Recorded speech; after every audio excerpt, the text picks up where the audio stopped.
When it comes to building brute pulling strength with a minimum of equipment, my favorite is the gorilla row.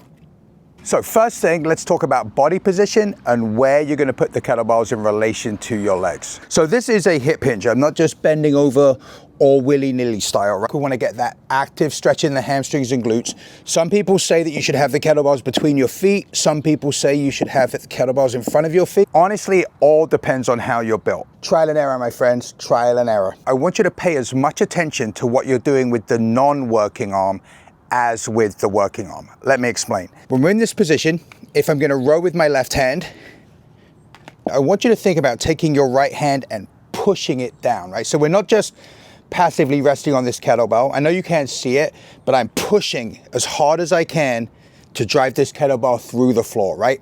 And this is a concept that Pavel-approved talks about a lot.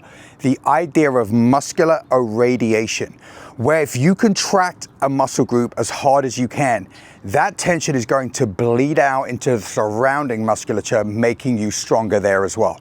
So when we engage through the pec and the front of the shoulder, we drive that kettlebell down, we're actually going to create more tension, more strength in the rowing side.